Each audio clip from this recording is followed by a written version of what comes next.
આપણે નાના હતા અને સ્કૂલમાં ભણતા હતા ત્યારે આપણે પરીક્ષામાં નિબંધ પૂછાતો હતો.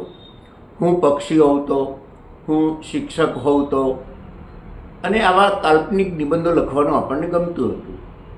એટલે મને અત્યારે હું ઈશ્વર હોઉં તો એ વિશે કલ્પના કરવાનું મન થયું. જો હું ઈશ્વર હોઉં, શક્ય જ નથી, પણ હોઉં તો શું કરું? સૌ પ્રથમ તો હું મારા ભક્ત પાસેથી કદી કોઈ લાંચ ન લઉં.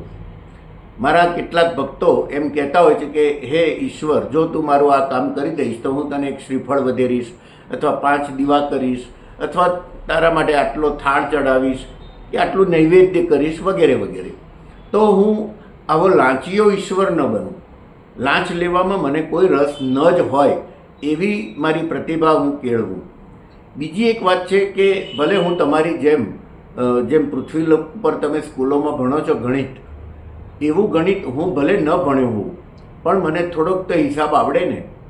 કોઈ ભક્ત મને એમ કહે કે મને તગડા પગારવાળી નોકરી મળી જાય તો હું તમને 101 રૂપિયાનો થાળ ચડાવીશ, અથવા ચૂંદડી ચડાવીશ, કે કંઈ પણ. તો શું મને મૂર્ખ બનાવવાનો પ્રયોગ નથી આ? એને હું મોટા રકમની નોકરી આપું, અથવા મોટો બિઝનેસ કરાવી આપું, મોટો ફાયદો કરી આપું, અને એ મને 11 રૂપિયા કે 101 રૂપિયામાં સમજાવી દે, અથવા બાળકને ફોસલાવે એમ મને ફોસલાવી દે, તો એવા ભક્તની મને તો ગરજ ન હોય ને મને એવી જરૂર પણ ન હોય. એવા ભક્તનું કામ હું કરું જ નહીં, જો હું ઈશ્વર હોઉં તો. આપણે આજે કલ્પના જ કરવા બેઠા છીએ, અને આપણને બાળપણથી કાલ્પનિક વાતોમાં રસ વધારે પડે છે. બાળક હતા ત્યારથી 7 પૂંછડીઓવાળો ઉંદર આપણને ગમતો. એવો વાસ્તવિક ઉંદર ક્યાંય હોતો નથી. આકાશમાંથી પરીઓ ઉતરી આવતી હતી, વ્હાઈટ સફેદ કપડામાં પાંખો પહેરીને. કોઈ પરી આજ સુધી આકાશમાંથી આવી નથી, પણ આવી વાતો આપણને ગમતી હતી. 10 માથાવાળો રાવણ એ પ્રતિકાત્મક છે, આપણે જાણીએ છીએ, પણ એવી કથા ગમે છે કે જે અશક્ય હોય. એવી જ રીતે તમે જુઓ કે કલ્પવૃક્ષ, એવું વૃક્ષ પૃથ્વી ઉપર તો કોઈએ જોયું નથી. હશે કે નહીં એ શંકાનો વિષય છે. કામધેનુ ગાય, જે ઈચ્છા પ્રમાણે વરદાન આપતી. પારસમણી, પારસમણીનો એમ કહેવાય છે કે લોખંડને અડે તો એ સોનું બની જાય. એવા પારસમણી અત્યારે કેમ ક્યાંય દેખાતા નથી? રત્ન ચિંતામણી આવતા હતા. આ બધું ગયું ક્યાં? આ કાલ્પનિક બાબતો હતી, અને આપણને એમાં રસ વધારે પડતો હતો.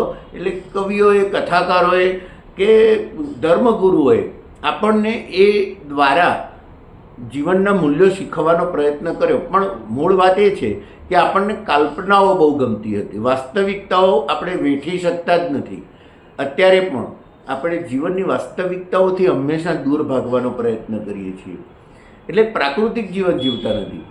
બીજું, જો ઈશ્વર હું હોઉં તો હું માણસને કહું કે દોસ્ત, તને પૃથ્વી ઉપર સુખ, આનંદ અને પ્રસન્નતા મળે એ માટે મેં કેટલી નદીઓ વહાવી, ઝરણા વહાવ્યા, પર્વતો બનાવ્યા, આકાશમાં મેઘધનુષ રચ્યા, સાગર સરોવરના મોજા ઉછાળ્યા, વરસાદ, વાદળ, બધું કર્યું, પુષ્પો, પતંગિયા, કેટલો વૈભવ તને આપ્યો, તો પણ તું દુઃખી થાય છે. તને મોક્ષની કે સ્વર્ગની લાલચમાં તું જાતે કષ્ટ વહોરી લે છે. તને એમ લાગે છે કે કષ્ટ વેઠવાથી જ ધર્મનું પાલન થાય. તો એવું હું તો ઈચ્છતો નથી. મારો ભક્ત કે મારો સર્જેલો માણસ દુઃખી થાય એવું હું શા માટે ઈચ્છું? એટલે આવા કષ્ટ વેઠનારા લોકોને હું નરકમાં જ લઈ જાઉં, જો હું ઈશ્વર હોઉં તો. કારણ કે એને મેં અહીં પૃથ્વીલોક ઉપર સુખ ભોગવવા માટે આટલી બધી સામગ્રી આપી, તો એ તો ત્યાગ કરી દે છે એનો. એને તો છોડીને જતો રહે છે. એ ભોગવતો તો છે નહીં. એને પેલી મોટી લાલચમાં, આવા લાલચુ ભક્તો મને ગમે નહીં. એ સ્વર્ગની લાલચ હોય તોય મને ન ગમે. તો એવા ભક્તોને હું નરકમાં જ લઈ જાઉં, કારણ કે એને તો દુઃખ જ વેઠવું છે, તો એને દુઃખમાં જ નાખું. પણ જે ભક્ત પૃથ્વીલોક ઉપર સુખ ભોગવવા ઈચ્છે છે, પ્રસન્ન રહેવા ઈચ્છે છે, બીજાને પણ સુખી કરવા ઈચ્છે છે, એવા ભક્તને હું જરૂર સ્વર્ગમાં સ્થાન આપું. કારણ કે એને તો પૃથ્વીલોક ઉપર પણ સુખ જોઈતું હતું, સુખ જ ગમતું હતું. એણે ઈરાદાપૂર્વક હાથે કરીને આવ પથરા પગ પડ એમ કહીને દુઃખ વેઠવાનો પ્રયોગ કદી કર્યો જ નથી.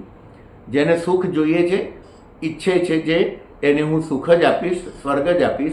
પણ જેને અહીં પણ આટલી સુખની સુવિધાઓ મેં આપી છતાં નરકમાં રહેવું છે, દુઃખમાં રહેવું છે, એને હું જરૂર નરક આપું. આ શક્ય નથી. હું ઈશ્વર કદી બનવાનો નથી.